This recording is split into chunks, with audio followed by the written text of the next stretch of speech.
Ménophytéa.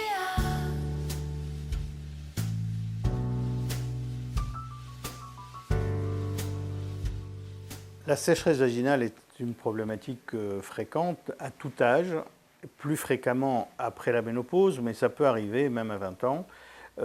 L'objectif de cette sécheresse vaginale, c'est de savoir d'abord si elle gêne la femme porteuse de cette sécheresse vaginale et de voir à partir de là si on peut l'aider à hydrater le vagin, la vulve, pour qu'elle n'ait pas cet ennui-là.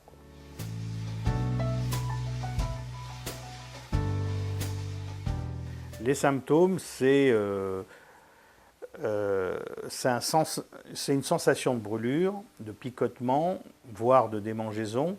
Il y a même des femmes qui sont tellement gênées par ça qu'elles peuvent être gênées quand elles marchent, ou a fortiori quand elles courent. Donc ça peut devenir handicapant même dans la vie quotidienne.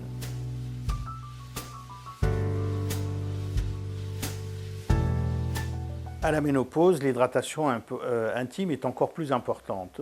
Tout simplement parce qu'à la ménopause, il y a une baisse des œstrogènes. Si les œstrogènes baissent, le pH augmente. Si le pH augmente, le bacille de Döderlin, c'est-à-dire les cellules vaginales normales, sont beaucoup moins nombreuses. Et ces cellules vaginales normales sont là pour défendre le vagin. Donc ces cellules ne sont plus là. Donc il ne reste plus au vagin, il ne lui reste plus qu'à être irrité ou de plus en plus gêné par cette sécheresse qui va s'aggraver de plus en plus.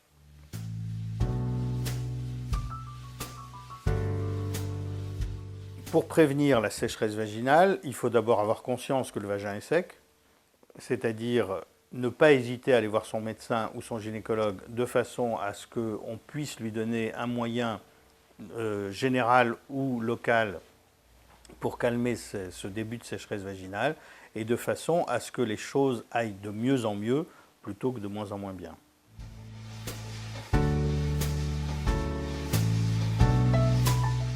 Alors pour entretenir l'hydratation intime, il faut d'abord agir dès le début et ne pas attendre qu'on soit réellement dans une situation de vraie sécheresse et sans hydratation. Et deuxièmement, comme on sait que la fonction crée l'organe, plus on utilise l'organe, mieux ça marche.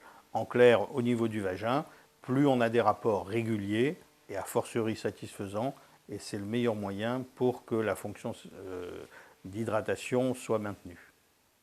Ménophytéa.